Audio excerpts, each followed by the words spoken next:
ஆண்டவராகிய இயேசு கிறிஸ்துவின் இனிய நாமத்தில் உங்களை சந்திப்பதில் மிகுந்த மகிழ்ச்சி அடைகின்றேன். நாம் இன்று தியானிக்க எடுத்திருக்கும் திருவசனம் எசாயா அதிகாரம் 65 இறைவசனம் 19. நானும் எருசலேமை முன்னிட்டு மகிழ்ச்சி அடைவேன், என் மக்களை குறித்து பூரிப்படைவேன்.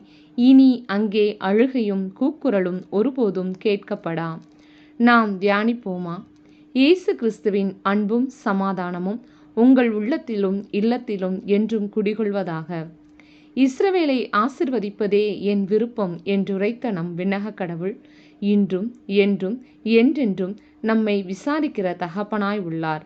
நாம் நினைக்கலாம், எவ்வளவோ ஆண்டவரின் சமூகத்தில் இருக்கிறோம், ஜெபம் செய்கிறோம், பலவித ஒருத்தல் முயற்சிகளை செய்கிறோம், நம் சூழ்நிலை கடவுளுக்கு தெரியுமே, ஆனாலும் அதற்கு பதில் இல்லையே என்று பல நேரங்களில் சோர்ந்து போகிறோம்.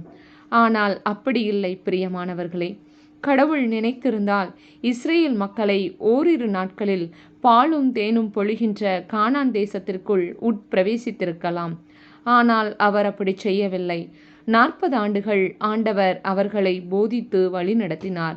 மேலும் அவர்களை அந்த வனாந்திரத்தின் பாதையில் பல்வேறு அற்புதங்களாலும் அடையாளங்களினாலும் யாருமே யூகிக்க முடியாத அதிசயங்களினாலும் ஆண்டவரே உண்மையான தேவன் என்பதையும் அவராலே செய்ய முடியாத காரியம் ஒன்றுமே இல்லை என்பதையும் தம் ஜனங்களுக்கு காண்பித்தார். ஏனெனில் அவர்களுக்குள் எகிப்தின் அடிமைத்தனமும் விசுவாசமில்லாத தன்மையும் அதிகமாயிருந்ததை நாம் விடுதலை பயணத்தில் வாசிக்கிறோம். அவர்கள் கானான் தேசத்திற்குள் நுழையும் போது புதிய சுதந்திர ஜனமாக சொந்த பிள்ளைகளாக நுழைந்தார்கள். ஆம் பிரியமானவர்களே, நாமும் வனாந்திர வெளியில் பயணம் செய்கிறோமா? கவலை வேண்டாம்.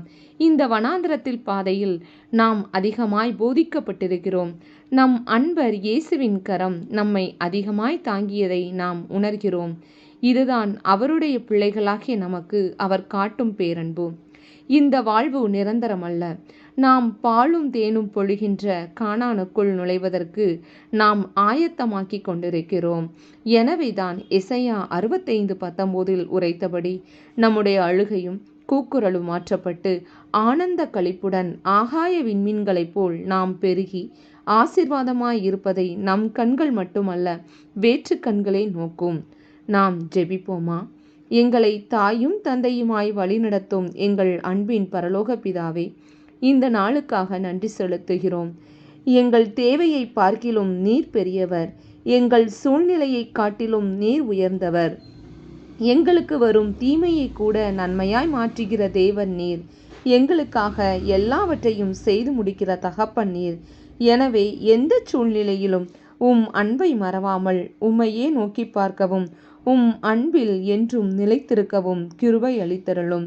இந்த எளிய ஜெபத்தை இயேசு கிறிஸ்துவின் இனிய நாமத்தில் ஒப்புக்கொடுத்து ஜெபிக்கிறோம் எங்கள் நல்ல பிதாவே, ஆமேன். இந்த நாள் மகிழ்ச்சியின் நாளாக அமையட்டும். Praise the Lord.